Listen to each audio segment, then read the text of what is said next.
When the galaxy turned away, humanity refused to stay silent. The galaxy felt empty. Stars burned, but no voices answered. Across the dark, a river of distress calls flowed from a small people called the Valari.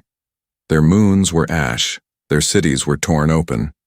Still, they sent messages. They believed help would come. The conquered of worlds had promised unity. It had promised that no home would ever stand alone. Promises, the Valari learned, can be lighter than smoke. The first message was calm. It listed unknown fleets crossing Valari space. It asked for observers. It asked for aid. It asked for anything. Days passed. No reply. The second message cracked with static. Weapons rumbled in the background. The voice begged for reinforcements. More days passed. The stars kept their silence. By the third message, the envoy's voice shook. She spoke of streets running with fire. She spoke of children hiding in vents to escape the heat. She spoke of colonies cut off, one by one, like lamps going out in a long hall. "Are we not part of the conquered?" she asked. "Do our lives count for nothing?" Her question drifted into the void and vanished. In the conquered shining chambers, lawmakers avoided the subject. Their own borders felt fragile. Their own voters felt loud. To speak of the Valari was to invite cost, and cost meant risk. So they found new topics: trade, water rights, minor disputes dressed like major law. The word Valari faded from their tongues like dust from clean shoes. Under the Valari capital, families hid in tunnels. The ceiling boomed with bombardment. Dust fell like cold rain. Parents rocked their children and stared at the tremble in their cups. Someone whispered a prayer. Someone else whispered a curse. "Who will come?" a child asked. No one answered. Even the brave had run out of words. The soldiers above ground were trained for defense, not for retreat without end. Every day felt heavier. Helmets felt heavier. The air felt heavier. A medic taped his last roll of bandage around the arm of a stranger and laughed once, sharply, at nothing. Laughter was easier than tears. Tears would not stop. The enemy spoke on stolen frequencies. Their commanders broadcast messages from the burned edges of the sky. "You are alone," they said. "No allies will stand with you. Lay down your arms. Accept the end." Some wanted to believe this was a trick. But silence makes any lie sound true. The envoy who had sent the first call sat alone in a broken tower. She watched the sky through a glassless window. Light from fires below flickered across her face. She had promised her people that the conquered would answer. Now she could not speak that promise again. To speak it would be to betray them. The quiet became a weight. It pressed on lungs and on hope.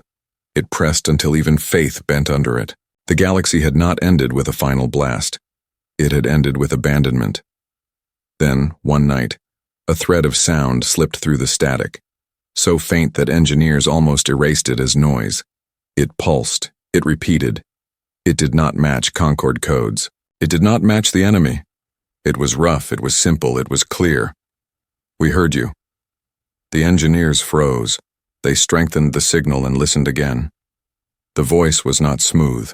It carried grit, as if it had climbed through storms to speak. The translation matrix stumbled, then caught up. The message continued. "You are not alone." They played it 3 times. 4. The origin trace returned an unexpected word. Earth. Old rumors whispered of that world. Dangerous, stubborn, unpredictable. Not a great power. Not a council favorite. A planet many called trouble. In the tunnels, the message spread in hushed bursts. People pressed closer to radios that barely worked. Across the barracks, soldiers sat up, their eyes bright in the dim. The envoy lifted her head for the first time in days. The sound did not promise peace, it did not offer a treaty. It held one idea, hammered like iron: "We will stand with you." In that narrow sentence, something changed. Not the sky. The enemy still circled. Not the ground. The tunnels still shook. What changed was smaller and stronger. Heart steadied. Hands found purpose. The medic with the empty bandage roll took a breath that did not hurt. The enemy continued to advance. They fired at shelters. They cut lines. They mocked the new message as a trick. "One world," they said, laughing. "One world cannot change fate." But the Valari had heard a different truth. Somewhere, far beyond their burning clouds, a species had answered when the great had not. A species had chosen them. The envoy returned to her console and sent a reply with the last power in the tower. Her words were short. Thanks. Coordinates. A warning about enemy formations. She did not ask for promises. She did not ask for miracles. She asked only for presence. On the horizon, dawn crawled up, gray and thin. Smoke and ash made it look sick. In the silence between distant volleys, a child in the tunnels asked the question again. Softer now. "Who will come?" This time, a parent answered. "Humans." The word felt solid in the mouth, like a stone you could stand on. Not polished, not shining. Real. Heavy. Able to hurt if thrown. Able to hold if gripped. Above, in orbit, sensors blinked. A heavy shape slid from the dark. Its hull wore scars like old maps. Its engines sounded like anger. It did not look elegant. It looked like a tool. It looked like a fist. The Valari who saw it first did not cheer. They exhaled. A long, shaking sound. Then they stood. They picked up what they had. A wrench. A rifle. A stretcher. They moved as if a door had opened in a wall that had seemed eternal. The galaxy had left them. Yet a different path had lit up, thin as wire, bright as fire. It began with 4 words, carried through ruin, spoken without poetry or permission. We stand with you. Days passed after the signal. The Valari still fought, still bled, still waited. The enemy's warships circled their world like vultures waiting for the last breath. Every dawn was darker than the one before. Then, one night, the sky changed. At first, the sensors caught only a shadow, heavy, slow, and moving against the wind of debris. It came from deep space, cutting through the field of wreckage that ringed the Valari world. Then the shadow became shape. A ship. Gray, scarred, its armor pitted from battles fought far away. It looked nothing like the smooth, shining vessels of the conquered. It looked old. Angry, alive. The Valari engineers stared at their screens in disbelief. The ship was human. Its ID code matched the strange signal they had received days ago. Humanity had come. When the vessel entered orbit, the enemy fleet turned to face it. Their commanders laughed through open channels. "One ship, this is your savior?" The human response came seconds later, rough and low. "We stand with the Valari." No long speeches, no council approval, just a vow. On the surface, people in the tunnels froze as the translation echoed through the speakers. Children looked up. Soldiers clenched their fists. The envoy covered her mouth to stop a sob. Hope, fragile, trembling hope, had returned. Moments later, fire filled the sky. Enemy ships opened fire, but the human vessel did not run. It turned, engines roaring like thunder, and shot back. Its weapons were smaller but faster, its strikes brutal and precise. Explosions rippled across the black. One enemy ship broke apart, then another. Valari soldiers watching from below gasped as pieces of the enemy fleet burned across the sky like falling stars. For the first time in weeks, the sound that filled the night was not weeping. It was cheering. Then more human ships arrived. Not a grand armada, but enough. Their hulls were scratched and dented, patched with rough metal. They looked like survivors, not saviors. And yet, when they formed a wall between the enemy and the Valari world, that wall felt unbreakable. Landing craft dropped through clouds of smoke. From them emerged soldiers in dark armor, faces hidden, voices deep and steady. They moved with purpose, not fear. Their first act was not to fight. It was to help. One group cleared rubble from a collapsed shelter, pulling out Valari civilians trapped inside. Another set up med stations in the ruins, patching wounds with trembling hands but unshaken focus. When asked who they were, one Marine simply said, "Humans, and we don't leave people behind." The Valari could not understand why. There were no treaties, no rewards, no shared blood between them. And yet these strangers bled beside them, fought beside them, worked through nights without rest. The enemy commanders sneered. "They are reckless. They bleed for ghosts. They will fall soon." But they didn't. The humans built barricades out of wreckage. They turned burned-out towers into forts. They used the enemy's dropped weapons against them. Their tactics were wild, unpredictable, as if born from a world that had learned to survive every disaster. When the enemy attacked again, expecting a quick victory, they found the humans waiting, silent, steady, like predators in the dark. The battle that followed was short and fierce. The humans did not retreat an inch. Afterward, a Valari child brought water to a wounded human soldier. She looked up and asked, "Why do you fight for us?" The soldier smiled beneath his cracked helmet. "Because no one else would." Those words spread faster than the news of the battle itself. They were repeated in bunkers, in streets, in whispers carried through the smoke. Because no one else would. The humans fought not as conquerors, but as defenders of something deeper: dignity, solidarity, the refusal to abandon. By the end of that day, the Valari envoy stood atop the ruined tower again, the same one where she had once wept. But this time she looked at the sky not with despair but with wonder. The humans had come. Against reason, against logic, they had come, and the sight of their ships battered and burning yet still holding formation carved a truth into her heart. The galaxy had turned its back. But humanity had turned toward them, and that single act, that defiance, meant everything. The next sunrise came painted in smoke. The air tasted of iron and ash. From the hills outside the ruined capital, the Valari could see the horizon flicker red where the enemy still burned their world. Yet for the first time they did not hide. They stood on the rooftops and watched the human ships move through the clouds like steel giants. The humans had brought order to the chaos. In less than a day they turned wreckage into defenses. Crashed transports became bunkers. Collapsed buildings became sniper nests. Their engineers worked with hands blackened by soot, never asking for rest, never asking for thanks. To the Valari it was strange, almost frightening, to see such relentless will. On the second day, the enemy returned in force. Dozens of warships descended, confident that one small alliance could not stand against them. Their bombardment lit the sky white. The ground shook as towers fell. But this time the Valari were not alone. Human commanders had already predicted the attack. They used data pulled from shattered satellites, mapping every incoming path. When the first missiles came, anti-air cannons hidden under piles of scrap tore them apart. The humans fought differently, not like soldiers of a grand empire, but like survivors of a cruel world. They used traps, decoys, and ambushes born from experience, not doctrine. Every street became a labyrinth. Every ruin became a weapon.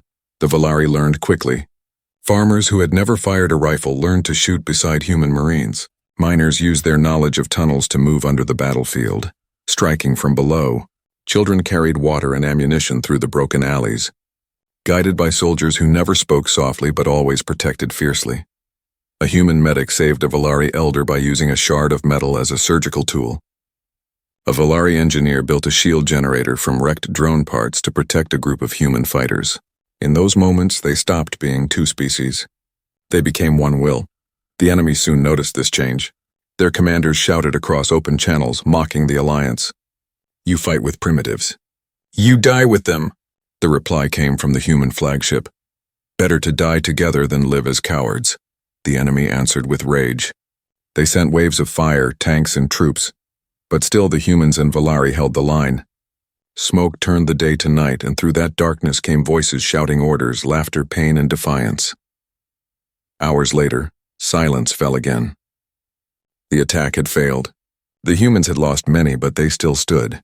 The Valari carried their wounded side by side with them, refusing to leave a single body behind. That night, the envoy visited the human command post. Inside, she found a man with silver eyes and ash-streaked skin, studying battle maps spread across the table. His armor was cracked, his left arm bandaged, but his voice was calm. "Why do you fight for us?" she asked. Her tone was quiet but heavy with disbelief. "Your own people gain nothing from this war." The commander looked up, and for a moment his tired gaze met hers. "Because someone should," he said simply, "and no one else did." Those 6 words rippled through the camp like wind through a dead forest, and the forest began to live again. The Valari repeated the words in their own tongue, passing them through tunnels, burned homes, and broken streets, because someone should. They began to fight not just to survive, but to honor that truth. In the days that followed, the alliance strengthened. Valari scientists helped repair human weapons. Human pilots trained Valari youth to fly damaged fighters. New defenses rose from the ruins, ugly but strong. Every day, hope became less of a dream and more of a habit. The enemy, enraged, broadcast new threats. "We will burn your skies. We will crush your allies. Humanity will vanish like dust." But when the next wave came, they found the world ready. Missiles met them halfway. Human and Valari gunners fired in rhythm, their shots echoing across the plains like one heartbeat. And though cities still burned, though graves still filled, something far greater was being built. Not walls, not ships, but faith. Faith that they were no longer forgotten. Faith that humanity's promise was real. That night, as flames danced beyond the horizon, the envoy looked up at the stars. The same stars that had once betrayed her now seemed to burn a little brighter. And for the first time since the war began, she whispered not a prayer of fear, but of gratitude.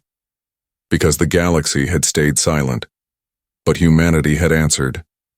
And that answer had changed everything. The war did not stop. It changed. Where once the Valari had waited for death, now they prepared for battle. The tunnels became factories. The ruins became workshops. Human engineers taught them how to rebuild weapons from wreckage. Valari mechanics showed humans how to channel the planet's crystal veins into energy. Every night, fire from forges lit the underground halls like sunrise. Above ground, the world was scarred beyond beauty. Forests had burned to stumps. Rivers boiled with ash. Yet between those scars, life refused to yield. The humans called it resistance. The Valari called it rebirth. The enemy returned as they always did. Louder, angrier, desperate to crush what refused to die.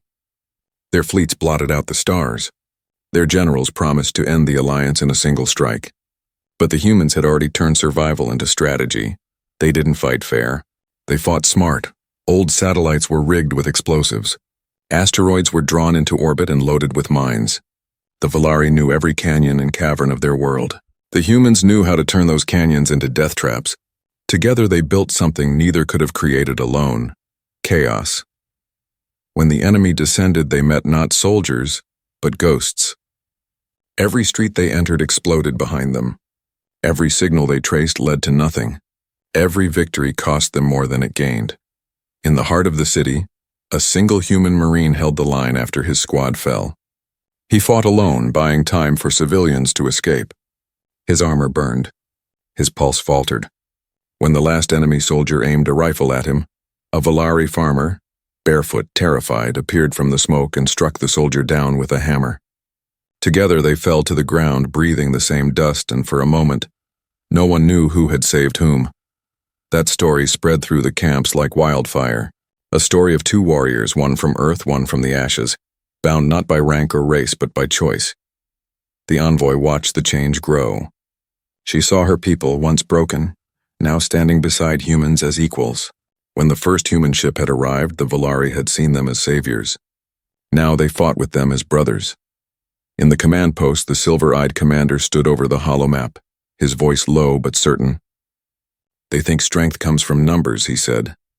"But strength comes from standing when it matters." The Valari officers nodded. They had learned that lesson in blood.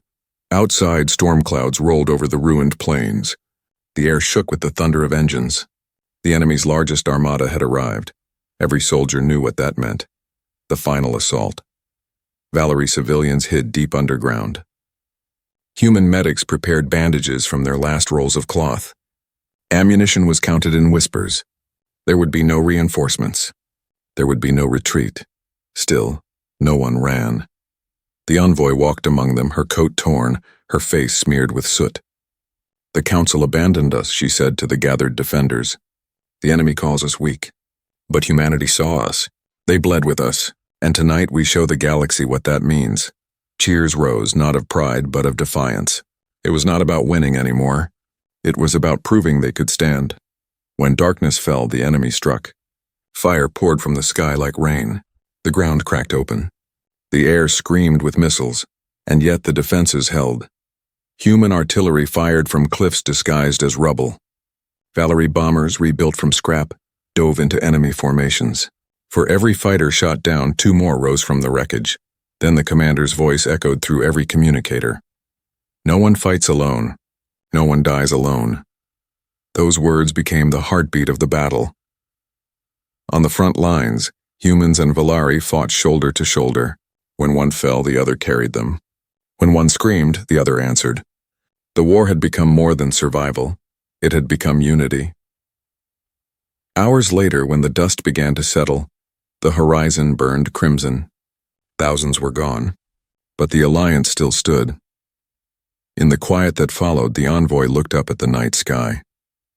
It shimmered with the wreckage of burning ships, human, enemy, and Valari alike. She whispered to the stars, "If this is the cost of standing together, then let the galaxy see what unity truly looks like."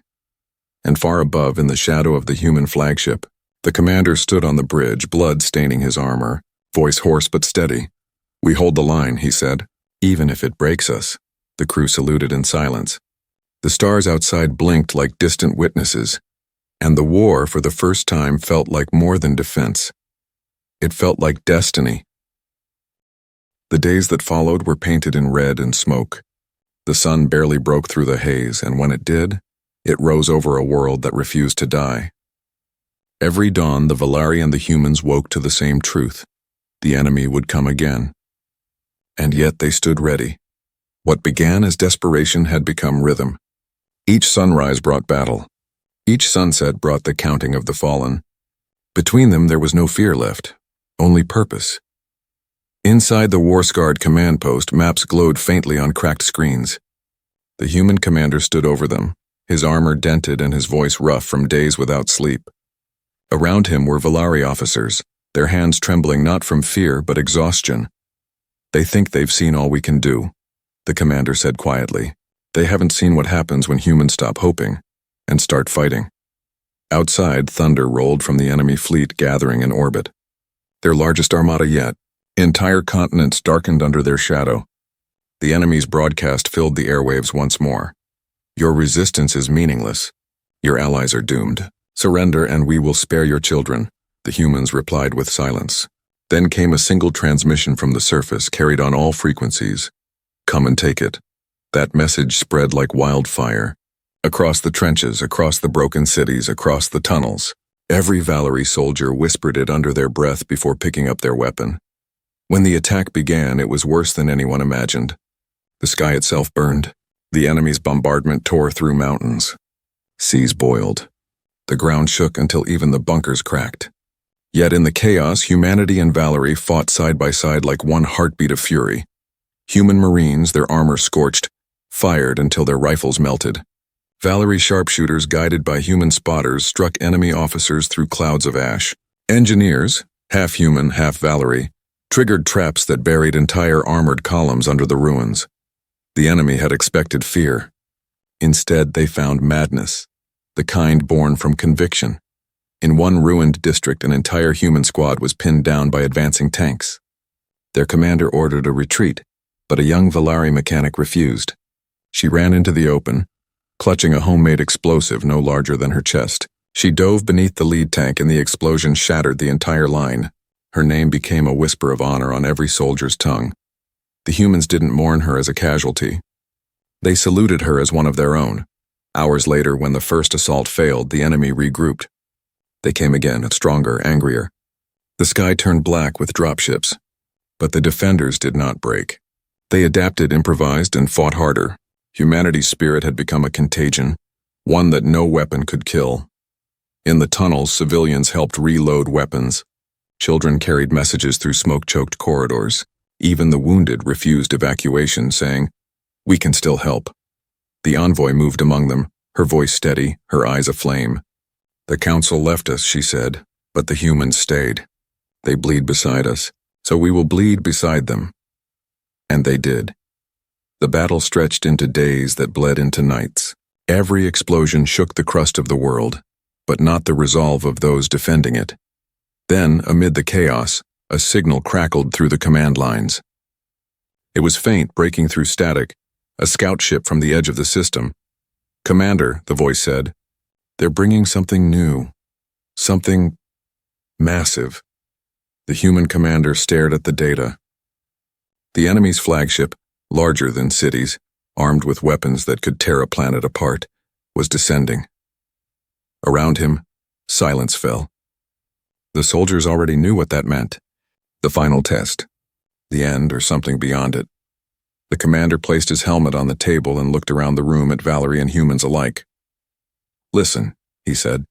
"We've already done the impossible. The galaxy turned away. The conquered called you lost. And yet here we are, and still breathing. Still standing. If we fall today, we fall knowing one thing. We showed them what it means to be alive." No one answered. No one needed to. The room was filled with quiet nods, with faces hardened not by anger, but by pride. That night, before the dawn of the last battle, the humans shared their rations with Valari families. They laughed, told stories of oceans and skies far away. One Marine handed his necklace, a small metal tag, to a Valari child and said, "Keep it safe. It's proof that we were here."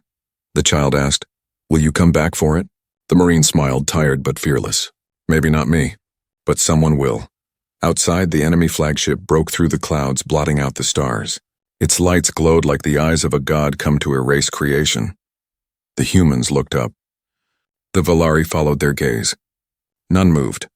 None fled. They had made their choice. The enemy might have power. But humanity and the Valari, they had something the galaxy had forgotten. They had will. And as the first beams of destruction lit the horizon, the defenders raised their weapons to the sky, ready to meet the end not as victims, but as legends. The sky had never been so bright, or so deadly. The enemy's flagship broke through the clouds like a mountain falling from heaven.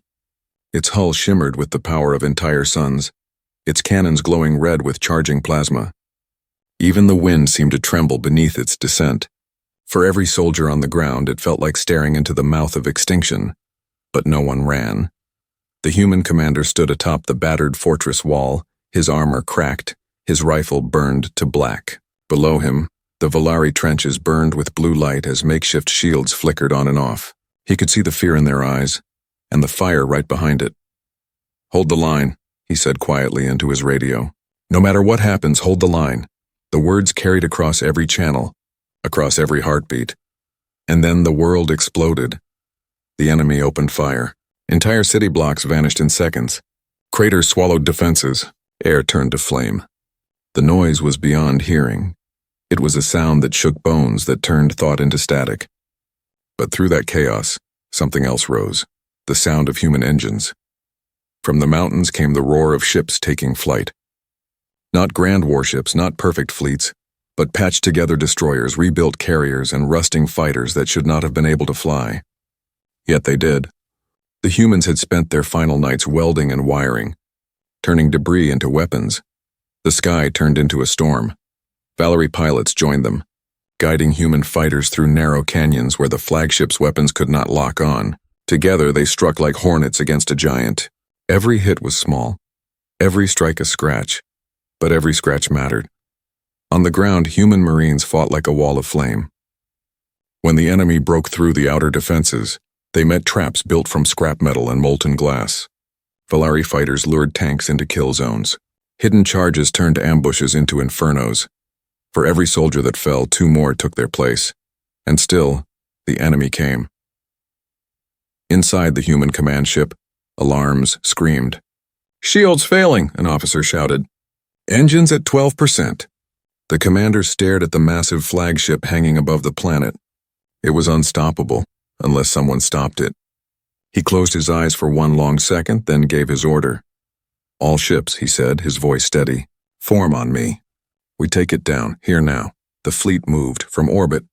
The sight was chaos turned beautiful, and a swarm of broken, blazing human and Valari ships converging on the enemy behemoth like sparks drawn to a storm. The enemy fleet unleashed everything it had, but humanity had taught the Valari how to fight dirty. Asteroids laced with explosives detonated beneath their hulls. Burned-out satellites collided with warships. Frigates rammed battleships head-on. Space itself caught fire. Then came the moment. The human flagship Resolute, burning from bow to stern, turned directly toward the enemy's command vessel. "Commander," a Valari officer on comms pleaded. "That's suicide." The human smiled. "No, it's purpose." The bridge shook violently as the engines screamed beyond their limits. The enemy flagship fired every weapon it had, but the Resolute kept coming. Its shields were gone, its hull breaking apart piece by piece. Yet it did not stop. Below on the planet's surface, every soldier stopped fighting for one heartbeat as they looked up. The human ship, glowing like a dying star, streaked toward the massive enemy vessel. "Do it," the commander said softly. And then, light. The Resolute struck the flagship's core, detonating every remaining charge, every fuel cell, every reactor it had left. The explosion tore the sky apart. Fire brighter than day flooded the horizon. The shockwave rolled across the world, flattening mountains and silencing the battlefield. For a long moment there was nothing. No sound, no movement. Only falling ash. Then through the smoke someone shouted, "They did it!" The enemy ships, leaderless and shattered, began to scatter. Some exploded in orbit, others fled into the void. Their formation collapsed like a dying wave. On the ground, soldiers lifted their eyes to the burning sky, to the grave of the human fleet. The Valari wept openly, their tears mixing with soot and blood. The envoy fell to her knees. She could still see the glow where the Resolute had been. The humans had done the impossible. They had chosen to die so others could live. Her communicator crackled once faintly. A single broken voice, and the commander's, came through the static. "Tell them, we kept our word." And then silence. Across the ruined planet, no one spoke. There was nothing left to say. The humans were gone, but their promise burned brighter than any star. The Valari buried their fallen beside human graves. They marked the sites not with flags or monuments, but with simple metal tags, etched with both names and numbers side by side. That night, under a sky filled with drifting wreckage, a child asked her mother, "Did they win?" Her mother smiled through tears. "No," she said softly. "They stood." And in that answer lived the truth of humanity, that victory was not always survival. Sometimes it was sacrifice. Sometimes it was defiance written in fire. Sometimes it was standing, even when the universe told you to fall. Weeks passed after the sky stopped burning. The air still carried the scent of smoke and metal, and the nights were lit by drifting fragments of ships, reminders of the fire that had saved them. The enemy had fled into the void, their great fleets broken, their pride shattered. The world of the Valari was quiet now, but it was not the silence of defeat. It was the silence that follows when the storm finally dies and the survivors begin to breathe again. Across the ruins, the humans were gone. Their ships, what was left of them, had fallen into the oceans, into the deserts, into the sky itself. But their presence lingered like gravity. Their words, their courage, their sacrifice, and none of it had vanished. It lived in every corner of the planet they had chosen to defend. The Valari rebuilt slowly, not as victims, not as beggars for mercy, but as a people reborn. They named the new city Haven's Reach, built from the ruins of their capital. In its heart stood a monument, a human helmet cracked down the center, half buried in the ground, facing the rising sun. Every dawn, the children of both races gathered before it. The teachers would tell them the same story, the story of the humans who came from the forgotten world called Earth, who answered when the galaxy turned away. Some children cried, others listened in silence, but all of them learned the same truth. Strength was not in power or perfection. It was in choice. One night the envoy, now the chancellor of the reborn Valari, stood alone at the edge of the monument. The wind carried whispers from the crowd behind her, prayers, songs, laughter. She placed her hand on the cold metal of the helmet. "You kept your word," she whispered. "You said we would not die alone, and we didn't." Above her the stars shimmered. the same stars that had once betrayed her people. But now, one of them burned a little brighter. A ship's beacon, faint, ancient, but still alive. The engineers confirmed it days later. A human distress signal, not weak, scattered, but real. A survivor. Somewhere out there in the deep black, someone from Earth still breathed. The council debated. Some wanted to ignore it, saying the humans had already given everything. Others said they owed their lives to them, and that debt could never be repaid. The chancellor silenced them with one sentence. When they heard our call, they came. Now we hear theirs, and we will go. The room fell quiet. Every Valari soldier in attendance stood and saluted. For the first time in their history, they prepared an expedition, not to escape, not to beg, but to rescue. Months later, a small fleet rose into the stars. On its lead ship, painted across the hull in black and silver, were 4 words written in both languages. We stand with you. As the engines roared and the planet grew small below them, the Chancellor watched from the bridge. Her reflection trembled in the glass. Behind her stood young Valari pilots wearing human-made flight suits, their faces steady, their hearts unafraid. They were not the same people they had been when the war began. They had learned what it meant to stand, to fight, to believe. The humans had shown them that courage was not a gift, it was a decision, and that decision would live forever. As the fleet disappeared into the darkness, the beacon of Earth pulsed again, slow and steady, like a heartbeat echoing through eternity. In that rhythm lived a promise that no voice, no world, no species would ever stand alone again. Because humanity had taught the galaxy one truth written in sacrifice and flame: the greatest power in the universe is the will to stand together. And so, in the silence between stars, that will continue to burn, unbroken, eternal, human.